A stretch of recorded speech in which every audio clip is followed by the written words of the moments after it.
안녕하세요. 절대값TV의 명품 PD 한PD입니다. 오늘은 서울시장 막바지 설거지 장세다 라는 주제를 가지고 한번 이야기를 해보겠습니다. 지금 서울은 마지막 실수요자가 털리는 설거지 장세다, 이렇게 타이틀을 정했습니다. 자, 이것이 왜 그러냐. 자, 요즘 그 서울시장에 주도하는 사람들이 30대 무주택자입니다. 그러니까 쉽게 말해서 전세 살던 사람들, 자, 그 사람들이 실수요로 전환을 하고 있다는 거죠. 요즘 그 신문에 나오는 이야기가 패닉바잉입니다. 자, 공포에 질려서 사는 거죠. 전세 4억에 살았는데 5억, 6억이 되니까 뭐 그럴 바에는 매매로 가겠다. 자, 그래서 그 사람들이 전세 수요가 매매 수요로 가면서 패닉바잉이 됐다. 자, 그래서 이제 710 대책이 나온 거죠. 한번 생각을 해봐야 돼요. 30대 무주택자 입장에서 과연 지금 패닉바잉에 합류를 할 것인가, 아니면 정부가 강력하게 대책을 준비하고 있는 공급 확대 대책을 기다려서 새 아파트를 살 것인가 한번 생각을 해보자는 거죠. 자, 그런 취지에서 제가 한번 이 방송을 제작을 해봤습니다. 과연 이 시점이 패닉바잉에 동참을 해야 되는 시장인가, 아니면 앞으로 그 공급 확대를 기다려서 새 아파트를 사야 될 시점인가 한번 냉정하게 한번 생각을 해보자는 거죠. 자, 그런데 개인적인 생각을 얘기하자면 신문에 나오는 그 어떤 그 신문 방송, 뭐 유튜브에 나오는 그 어떤 그 기사들, 자, 그런 것을 보면 패닉바잉에 오히려 합류를 하게끔 만드는 것 같아요. 자, 일단은 우리가 그 부동산 전문가라는 분들이 있어요. 자, 부동산 전문가. 자, 말 그대로 부동산 전문가들은 부동산 시장에 종사하시는 분들이에요. 종사하시는 분들. 자, 그러니까 그분들은 시장을 냉정하게 나쁘게 보질 않아요. 자, 예를 들어서 주식 전문가가 있고, 예를 들어서 금융 전문, 부동산 전문가가 있습니다. 자, 그러면 저는 주식도 하는 사람이니까 금융 전문가들의 이야기를 많이 듣죠. 자, 그 사람들 대부분이 하는 얘기가 부동산은 지금 살 때가 아니다. 부동산은 일종의 이제 단기 꼭지이다. 뭐 여러 가지 경제적인 전문 통계 수치를 가지고 이야기를 합니다. 자, 그게 수치상으로 보면 굉장히 설득력이 있어요. 분명히 뭐 그냥 나오는 얘기가 아니라 뭐 경제 박사급들이 나오는 얘기들이니까 자, 의미가 있는 거예요. 반대로 그 부동산 전문가들은 아주 그 급등장을 이야기하시는 분들도 있고, 약간 조정장을 주더라도 갈 것이다. 장기적으로는 갈 것이다. 또 그렇게 이야기를 하는 경우가 있습니다. 조정을 주고 장기적으로 가는 거에 대해서는 뭐 거의 의견이 없어요. 왜 그러냐면 어떤 그 통화 가치, 이 현금 가치가 떨어지니까 부동산은 또 부중성이라는 어떤 특징이 있으니까 장기적으로는 올라갈 수가 있다라는 거죠. 자, 그런 점은 맞지만은 이 시점에서 정확히 추격 매수를 해야 되냐, 그런 문제와는 다른 차원의 문제라는 거죠. 가령 예를 들어서 이런 표현이 있지 않습니까? 투기하기에는 좀 껄끄럽지만 실수요자는 사야 되는 거 아니냐. 자, 이렇게 대부분 얘기를 한다는 거예요. 자, 이 부분도 우리가 한번 냉정하게 생각을 해봐야 된다는 거예요. 굉장히 냉정하게. 두 가지 부류가 있는 것 같아요. 제가 보기에는 부동산 전문가들도 얘기가 좀 길어지는데 사실 이 얘기를 하려고 한 건 아닌데, 자, 앞으로 2, 3년 동안에 공급량이 모자라니까 부동산 가격이 폭등할 수 있으니까 사라. 자, 그런 어떤 부류가 있고, 자, 뭐 실수요는 여기서 떨어져 봐야 얼마나 더 떨어지겠냐. 사라. 자, 그런 부류가 있다는 거죠. 자, 근데 자, 그 두 가지에 대해서 제가 한번 얘기해 볼게요. 첫 번째, 공급량이 모자라니까 지금 사야 된다. 가격이 폭등하니까. 자, 그러면 공급량이 증가를 하면 또 그럼 앞으로 공급량이 또 증가할 가능성이 높잖아요. 정부가 준비하고 있는 대책이 있으니까. 그러면 가격은 또 그때 되면 가격이 떨어지겠죠. 그러니까 그 공급량만 가지고 단기적으로 상승한 가격을 추격한다는 것은 별 의미가 없다는 거예요. 제가 보기에는. 자, 그리고 지금 썩다리 아파트를 사야 되는 것이고, 나중엔 신축 아파트를 살 수 있는 거고, 어떤 기회 효과가 떨어진다는 거죠. 자, 그리고 과연 실수요자는 사야 된다. 당장 사야 된다. 자, 그런 얘기도 어폐가 좀 있어요. 제가 보기에. 과연, 이건 뭐 결론적인 얘기지만, 과연 그 5억에서 7억 가는 아파트, 뭐 6억에서 8억 가는 아파트, 그 30년, 20년 된 아파트, 입지도 안 좋은 아파트를 그 추격 매수해가지고 지금 무슨 실익이 있겠냐라는 거죠. 거의 주식으로 보면 어떤 정점, 어떤 상승의 정점인데 무슨 의미가 있겠냐 이거. 과연 내 뒤에 그 아파트를 9억 10억에 사줄 사람이 있는가라고 생각을 해보면 별 이득이 없다는 거죠. 별 이득이 없다. 자, 그럼 우리가 한번 이 시점에서 30대 무주택자들은 냉정하게 생각을 해봐야 돼요. 자, 이러한 그 패닉바잉, 자, 이런 거 여론, 전문가, 어떤 신문기사에서 이렇게 부풀리는 경향이 분명히 있어요. 제가 보기에. 물론 과도하게 폭락을 주장하는 사람들도 문제가 있고, 그리고 중요한 것은 어떤 시장을 냉철하게 판단을 해야 된다는 거예요. 중요한 것은 타이밍이다. 저는 그렇게 생각해요.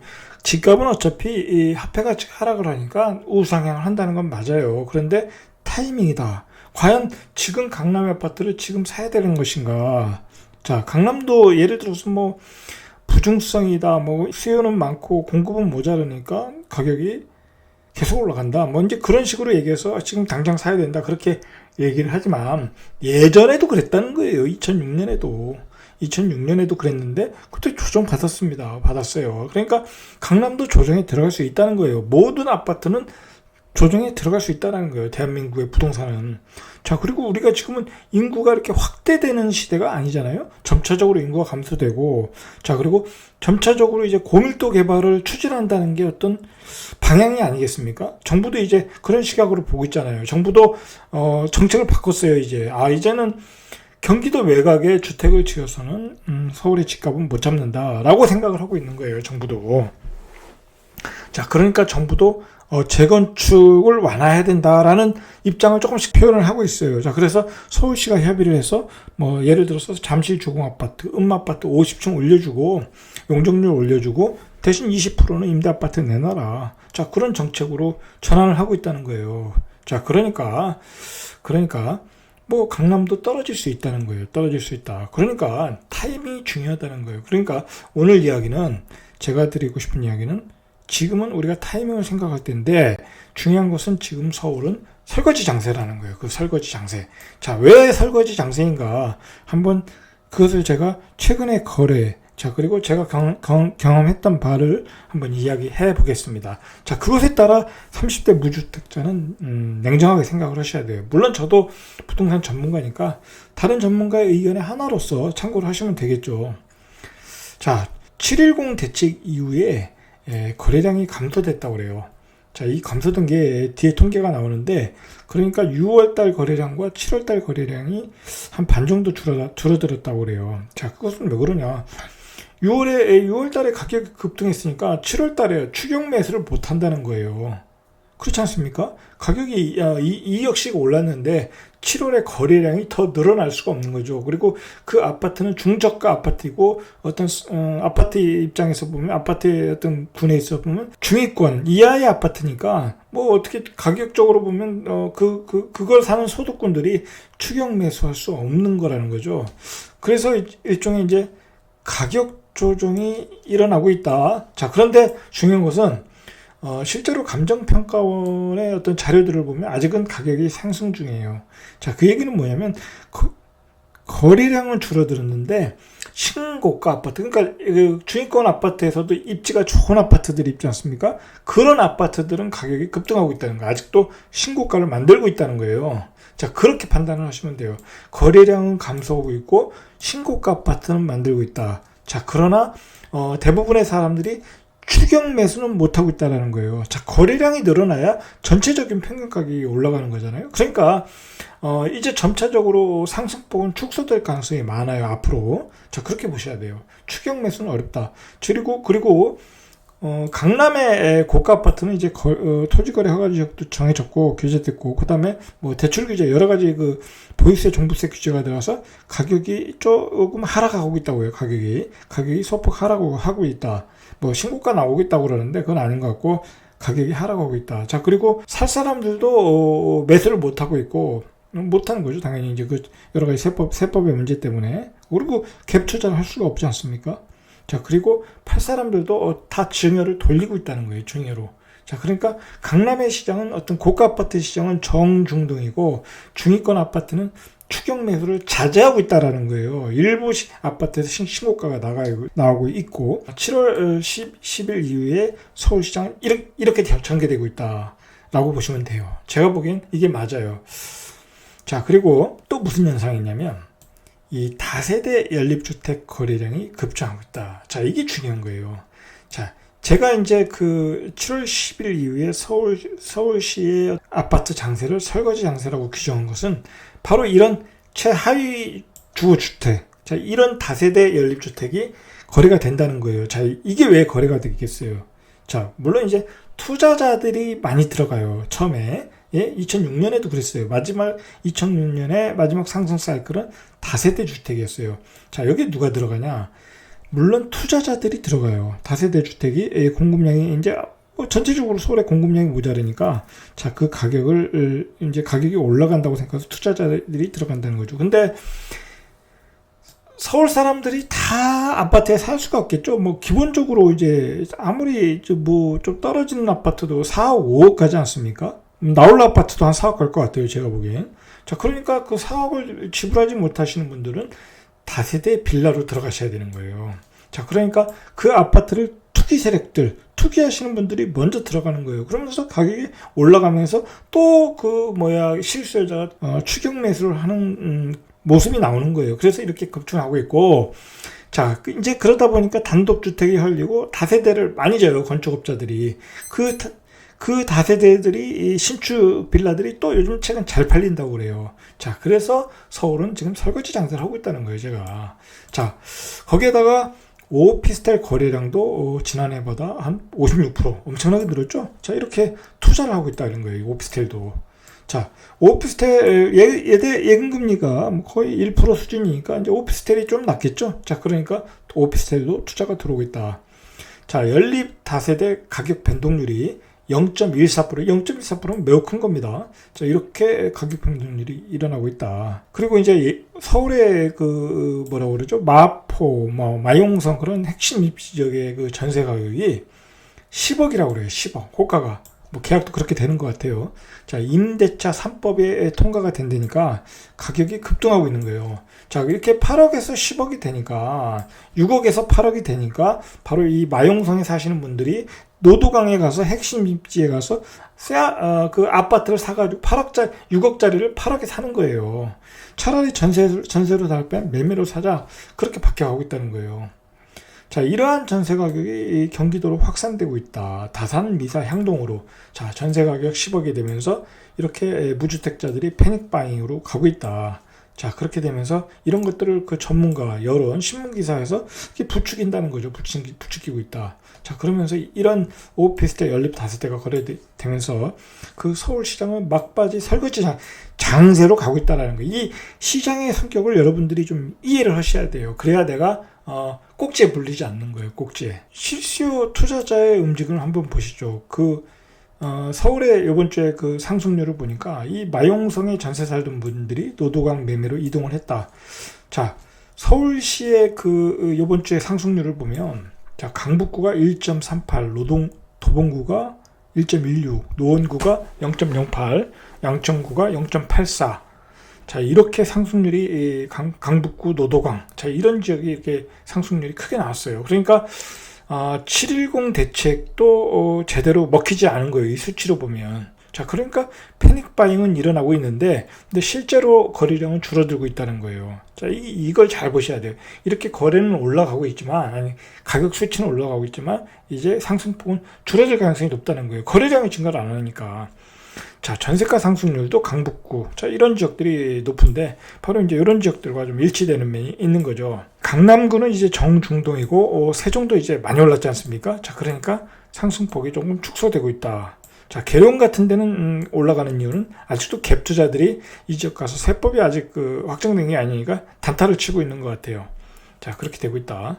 자, 서울 외곽 중저가 주택 중심으로 패닉 바잉은 일단 계속되고 있다. 일단 그렇게 보셔야 돼요. 줄어들고 있지만 서울 전세가 상승이 패닉 바잉으로 연결되고 있다. 정부가 제가 정보를 옹호하는 사람은 아니에요, 제가. 근데 정부가 이야기하는 말에도 일리는 있어요. 자, 이제 곧 그 대책이 먹힐 것이다. 자, 그거 우리가 꼭 기억을 해야 돼요. 이제 공급 대책이 앞으로 이제 2, 3년 뒤에 계속 분양이 나오지 않겠습니까? 자, 우리가 분양을 받을 것인가? 지금 썩다리 아파트를 추격 매수할 것인가? 자, 고민을 하셔야 된다는 거죠. 자, 어느 쪽에 배팅할 것인가? 자, 한번 고민을 해보시라는 거죠. 그런 의미에서 제가 방송을 해드리는 거예요. 자, 710 대책 이후에 한번 지방시장 한번 보시죠.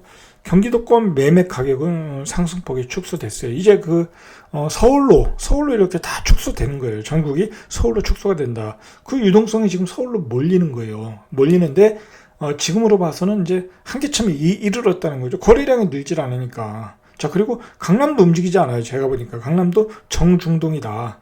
자, 경기도권도 0.35에서 0.29로 상승폭이 축소됐다고 그래요. 자, 수도권 외곽 지역이 또 상승폭 축소가 커요. 자, 군포, 동두천, 안성, 과천은 워낙 많이 올랐으니까 안산, 평택, 부천, 동안구, 광주, 경기도 광주죠. 화성 이런 지역들이 이게 이제 뭐라고 하죠? 하락으로 전환했다. 이제 그렇게 보셔야 돼요. 하락으로 전환했다. 자, 광역시는 아직도 광보합이에요. 부산, 대전, 그런 지역들, 대구, 그런 지역은 강보합인데 이 지역도 이제 점차적으로 하락세로 전환할 것이다. 저는 그렇게 봐요. 왜냐하면 이런 지방도시, 여기서 말하는 청주, 천안, 구미, 포항, 거제, 김해, 창원, 자, 이런 지역들이 상승폭이 축소가 되었어요. 이제. 자, 그러면 이제 지방도시에서 결국 광역시로 이게 확장될 것이다. 제가 이제 지난번 방송에서 말씀드렸죠. 경기도가 상승폭이 줄어들고 이제 그러면 서울 쪽으로 몰릴 것이다. 그럼 서울이 강세로 갔다가 서울도 이제 상승폭이 축소될 것이고, 광역시도 지방의 소도시부터 먼저 상승폭이 축소되고 나중에 광역시가 축소될 것이다. 광역시 같은 경우도 예를 들어 외곽 지역들 또 너무 많이 오른 지역은 또 상승폭이 축소되고 있지 않습니까? 벌써? 자, 그런 흐름을 잘 이해를 하셔야 돼요. 자, 지난달에 서울 아파트 거래량이 주 단위로 나는 거예요. 분명히 이제 주 단위로 끊어서 보니까 거래량이 감소가 되었다. 자, 이 거래량이 감소한 건 결국 어떤 고가에 대한 피로감, 중저가 아파트니까 그걸 더 이상 비싸게 살 어떤 자본력이 떨어지는 소득군이니까 가격이 더 올라갈 수가 없죠. 자, 그리고 이제 정부의 예전에 규제의 대책, 그 다음에 뜬금없이 경기도 외곽에 또 신도시 만들어서 또 공급하겠다. 자, 이제 그런 무리한 정책을 쓰지 않아요. 예를 들어서 신도시만 만들면 맨날 안산이었잖아요. 안산, 시흥, 그런 데다 졌는데, 이제 그런 데다 져가지고는 아파트 가격 잡지도 못하고, 오히려 그 지역에 민폐가 된다. 자, 그렇게 생각해서 이제 그런 것보다는, 오직하면 이제 요즘에 화제가 됐던 게 서울의 그린벨트를 풀어야 된다. 정부는 이번에 그린벨트를 풀려고 그랬어요. 제가 보기에. 풀어서 공급을 하려고 그랬는데, 여러 가지 반대 여론에 부딪힌 거죠. 그리고 코로나 바이러스가 창궐하는데, 그린벨트까지 풀어가지고 자연을 훼손해서, 또 어떤 환경적으로 문제가 있게 도시를 만든다는 게 무리가 있었던 거죠. 그린 리드를 표방하는 정부인데, 자, 그러니까 그 정책은 안 하고 이제 고밀도 개발까지 얘기가 나오고 있어요. 그리고 오직하면 재건축 완화까지 서울시와 국토부가 협의를 하겠다. 자, 그래서 임대주택을 넣어서 초고층 아파트를 줘보겠다. 자, 그런 얘기까지 나오고 있어요. 자, 정부는 그렇게 스탠스를 바꿨다. 이러한 대책이 결국은 시간이 지나면 먹힐 수밖에 없는 거예요. 제가 보기엔 먹힐 수밖에 없다. 자, 그래서 조금씩 매수자들이 대기하는 현상이 조금씩 보인다는 거예요. 자, 그게 거래량 감소로 나타나고 있다는 거죠. 제가 이렇게 마지막 징후 드리려고 했어요. 저는 예전에 부동산을 할 때 어떤 상승 사이클의 마지막 점을 다 경험을 했습니다. 자, 근데 그 상승 사이클의 마지막 징후들이 지금 나타나고 있다는 거예요. 서울시장에.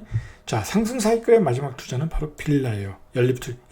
여러분, 빌라는 잘 이렇게 거래가 되는 이 주택 유형이 아니에요. 빌라 사면 그거 팔기도 어렵고 재가격을 받기가 어려운데, 빌라가 거래될 때는 공급량이 그 지역에 모자랄 때, 그리고 아파트 가격이 너무 커서 너무 올라서 그 아파트를 사지 못할 때, 그럴 때 이제 투자자가 먼저 들어가서 빌라를 사는 거예요. 그래서 빌라 가격이 오르니까 그 빌라를 사야 되는 사람들이 이렇게 추격하는 거죠.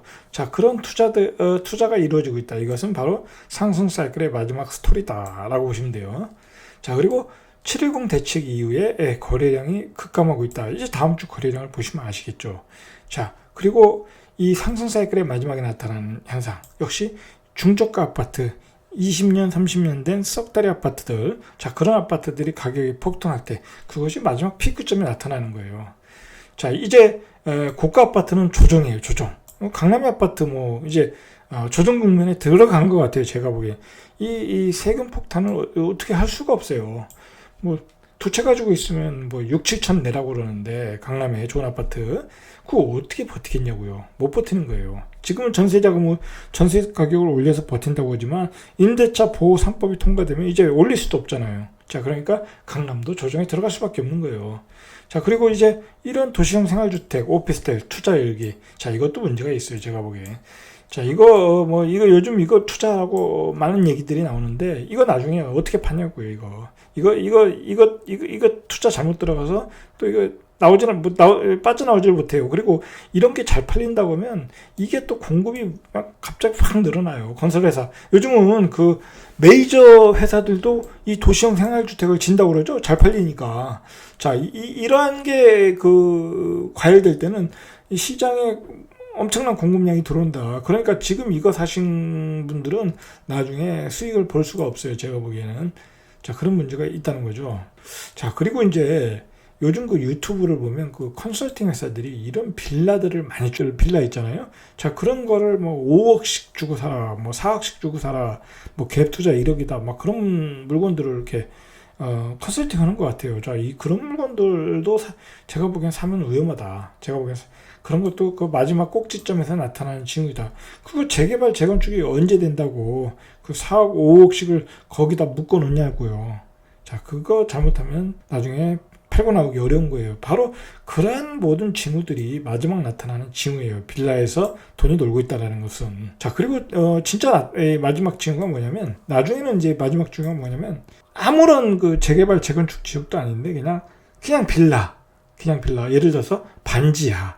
뭐 그런 것까지 막 이렇게 개수를 늘리시는 분들이 있어요. 지난장에 제가 그런 분들을 많이 봤어요. 그래가지고 나중에 뭐 빠져나오지도 못하고 뭐 어떻게 팔리지도 않고, 자, 그래서 속을 썩이는 물건들이 되는 거죠. 저 그런 반지하 사서 새로 놨는데 맨날 물이 새고 세입자한테 시달리는 거죠. 자, 그런 물건들이 요즘 거래가 된다는 거예요. 거래가 된다. 자, 그런 물건들 거래가 될 때 바로 마지막 꼭지점이라는 거예요. 자, 이 마지막 꼭지점, 전세 폭등하고 실수요가 가담한다. 이게 마지막이라는 거예요. 이제 시장의 그 전세입자, 마지막 수요자 아닙니까? 그분들이 실수요 시장으로 갔다. 그러면 이제 다음 매수세가 없는 거예요.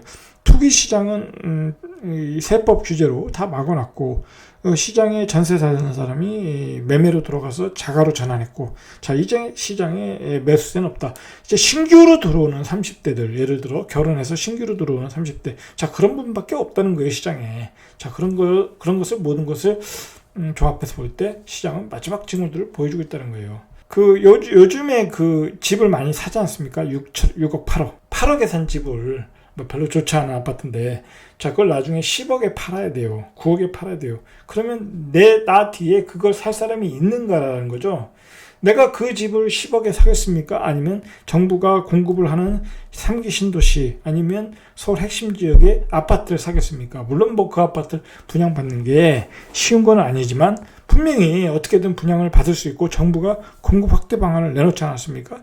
자, 그걸 생각을 할 때 나 뒤에 6억짜리, 내가 6억짜리 아파트 샀는데 그걸 8억, 9억에 살 사람은 많지 않다는 거예요. 많지 않다. 요즘 그 신문 기사 해석을 잘하셔야 돼요. 아까 냉정하게 얘기하면 뭐 신문에 나오면 뭐가 신고가가 나왔다. 자, 그런 얘기를 하지만 중요한 것은 제가 보기에는 뭐 그런 현상은 일부 현상이다. 자, 일단은 거래량을 봐라. 거래량이 줄고 있다는 거예요. 거래량이. 한번 거래량만 정확히 파악해도 앞으로 집값의 추이를 확인할 수 있다는 거죠. 그리고 우리는 그 마지막 징후들을 보셔야 돼요. 이 부동산 사이클에서 보이는 마지막 징후들. 자, 그런 걸 보셔야 돼요. 그리고 이제 투기 수요도 다 막아놨고. 자, 그리고 신문에서 이제 이런 얘기가 나오잖아요. 영영 서울에서 내 집 마련 불가능하다. 자, 이런 심리가 자극해서 매수로 가고 있다. 자, 굳이 그러실 필요 없다는 거예요. 자, 앞으로 대안이 많다는 거야. 앞으로 대안이. 좋은 주택. 정부가 신축 아파트를 공급하겠다고 하잖아요. 자, 2, 3년 뒤에 물론 나오겠지만, 자, 기다렸다 사셔도 된다 이거예요. 기다렸다 사셔도 된다. 자, 그리고 그 앞으로 미래는 신축이 더 강세예요. 자, 왜 그러냐면 이 기술의 격차가 나는 거예요. 앞으로 짓는 아파트는 거의 사물 인터넷이에요. 그래서 첨단 아파트라고 보시면 돼요. 첨단 설계, 첨단 아파트. 자, 그런 아파트가 대세인데 8억 주고 썩다리 아파트를 나중에 그걸 또 10억 주고 사겠냐 이거예요. 자, 그렇지 않을 가능성이 높다는 거예요. 자, 그리고 이번 상승장은 왜 올랐는가, 이번 상승장은 왜 왔는가 이해를 하셔야 돼요. 자, 이것은 말이 필요 없습니다. 유동성이에요, 유동성. 자, 그러면 유동성이라는 것은 무엇이냐? 어떤 금융시장의 어떤 성격이죠. 금융장세가 온 거죠. 자, 우리 역사에, 우리 그 자본주의 역사에 이렇게 큰 유동성이 없는 거예요. 유동성이. 자, 그래서 이렇게 집값도 폭등했다. 자, 그런데 그 유동성이라는 것은 미국의 연준 금리에 의해서 조정이 가능한 거예요. 그러면 그걸 조정을 해 들어가면 집값은 또 급격하게 우리가 예상외로 조정을 받을 수 있는 거예요. 그러니까 지금은 유동성 장세, 말 그대로 그 돈발로 올라간 장세에서 그 돈을 걷어들이기 시작하면 또 빠질 수도 있다. 그리고 신규 아파트에 공급이 온다. 자, 그러면 더블 펀치를 맞는 거예요. 자, 이러한 그 균형 있는 그 어떤 그 뭐랄까요? 어떤 시장의 해석이 저는 필요하다고 봐요. 그 부동산 전문가들은 대부분이 그 부동산 업에 종사하시는 분들이라 뭐라고 할까요? 제가 냉정하게 보면 어떤 객관적이지 않아요. 그렇다고 금융 전문가들도 역시 객관적이지 않아요. 그런 그 두 개의 밸런스를 맞춰가지고 이렇게 현명한 초이스를 해야 돼요. 대책의 효과가 어느 시기가 되면 나타난다. 자, 정부가 얼마나 많은 대책을 만들어 놨어요. 이제 일단 투기 수요는 차단됐으니까 투기 수요는 다 차단했고, 자, 이제 공급량을 확대하잖아요. 그래서 부동산은 말 그대로 공급량이 확대되면 방법이 없어요. 가격은 하락할 수밖에 없다. 근데 그 시기는 언젠가 나타나게 돼 있는 거죠. 자, 한번 내 뒤에서 그 썩다리 아파트 6억, 8억에 주고 샀는데 내 뒤에서 내 아파트를 살 사람이 있는가 한번 냉정하게 생각을 해보시기 바랍니다. 자, 그리고 이미 제가 보기에는 매수 타이밍을 놓쳤다. 자, 놓쳤습니다. 자, 한번 뒤를 돌아보시면 내가 산 아파트에 누가 매수를 할 것인가 한번 생각을 해보십시오. 고급 아파트는 살 사람이 있어요. 돈 많은 사람들은. 그런데 어떤 중저가 아파트, 뭐 그런 아파트는 그렇게 살 사람이 많지 않다는 거예요. 한번 그런 점을 생각해서 한번 이 패닉 바잉을 멈출 필요가 있어요. 그리고 냉정하게 생각을 해보자는 거죠, 시장에. 자, 그리고 자기의 어떤 청약 전략을 한번 점검을 해보시고 시장에 대해서 어떤 그 정부가 주는 대책을 한번 생각해볼 필요가 있다. 자, 오늘은 여기까지. 이상 절대값 TV의 명품 PD 한 PD였습니다.